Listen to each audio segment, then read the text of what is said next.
बिडशाम ख़बर ॾींदा हलो त बिडशाम में बरसात मुतासिरन जो ज़िले इंतज़ामिया ख़िलाफ़ तंबूरा चौक ते एहतिजाजी मुज़ाहिरो। NRCP बैंक में मुक़र्रर मैडम एनी ऐं असिस्टेंट कमिश्नर हाला मुख्तियार कार हालात पेदार मनपसंद माण्हुनि लिस्ट तैयार करण ऐं मुस्तहक माण्हुनि खे नज़रअंदाज़ ख़िलाफ़ एहतिजाजी मुज़ाहिरो कयो वियो। उन मौक़े ते मुज़ाहिरीन मीडिया सां ॻाल्हाईंदे चयो आहे त बरसात खे 1 साल गुज़री वञण बावजूदि बेघर बणियल माण्हू अॼु बि खुले आसमान हेठि वेठल आहियूं, जिन जा नाला लिस्ट में शामिल न कया विया आहिनि। खुशहाल ज़मींदार माण्हुनि जा लिस्ट में नाला शामिल करे मुस्तहक माण्हुनि सां सरासर नाइंसाफ़ी कई आहे, जेका हरगिज़ बर्दाश्त न कबी। बिलावल राजड़, जामू अब्बासी, साजू मल्ला, कादिर बख्श ऐं ॿियनि सख़्त एहतिजाज कयो। हिननि चयो त असां बरसात मुतासिरीन अॼु बि नटण उस ते ज़िंदगी गुज़ारण ते मजबूर आहियूं ऐं बेयारो मददगार बणियल आहियूं। हिननि पाकिस्तान पीपल्स पार्टी जे चेयरमैन बिलावल भुट्टो ज़रदारी, वज़ीर आला Sindh MNA Makhdoom Jamiluzzaman, MPA Makhdoom Mehboobulzaman, commissioner Hyderabad, deputy commissioner Matiari का मुतालबो कयो आहे त नाइल करप्ट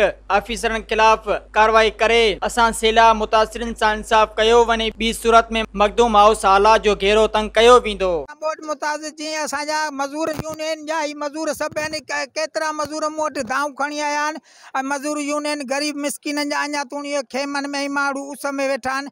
जेके आला ऑफिसर असांजा हितां फार्म भरे आहे, फौजी भरे आहे, उहे जेके शेख मेले में आया असांजे लड़ी कोन न उन्हनि सां AC गॾु आहे न DC गॾु आहे, रुगो तपेदार गॾु आहिनि। मनपसंदि माण्हुनि जा नाला हिननि ॾिना आहिनि, जंहिंजूं 4-4 एकड़ 10-10 एकड़ ज़मीनूं आहिनि, शहर में बिल्डिंगूं आहिनि ऐं उन्हनि बिल्डिंगुनि वारनि जा पैसा अची विया। असां मज़दूर यूनियननि जा नाला ई न आया आहिनि, नाले ई कटिजी विया।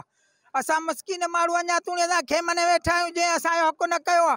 असां मखदूम जमील ज़मा के, महबूब ज़मा के, रफ़ीक ज़मा के, वज़ीर आला Sindh Bilawal Bhutto, chief army staff, supreme court जो जज ऐं आला ऑफिसर ईमानदार जेके आहिनि, असां चवंदा मटियारी ज़िले में तव्हां ही कहर अची ॾिसो असां ग़रीबनि सां थियो आहे। गुज़िरियल साल खां पहिरीं जेका गुज़िरियल साल में बारिश पई, तव्हांखे ख़बर आहे त केॾी वॾी बारिश पई ऐं सिंध पूरे पाकिस्तान में बारिश पई हुई, जंहिंमें माना काफ़ी जॻहियूं ठही चुकियूं, जिन में कुझु असां मुतासिर जेके बरसात मुतासिर जेके असां सां गॾु आहिनि उन्हनि जूं जॻहियूं बि ॾठल आहिनि ऐं उन्हनि जा फौजी सर्वे जेके फौज सर्वे कई वई, सभिनि जा नाला फौज चाढ़े वई।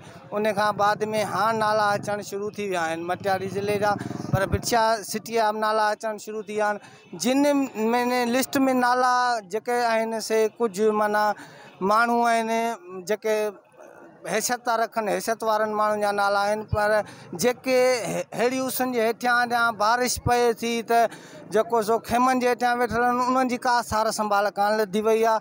असांजो एहतिजाज इहो ई आहे त महिरबानी करे असांजी सार संभाल लही वञे ऐं चवनि था NRCP बैंक जेका आहे उन में मैडम एनी आहे, उन जे हथरू तो नाला पिया रखिया वञनि। मज़ीद ख़बरनि ऐं तफ़सीलात लाइ विज़िट कयो असांजी वेबसाइट www.awamiNewsHD.com ऐं ॾिसंदा रहो अवामी न्यूज़ HD।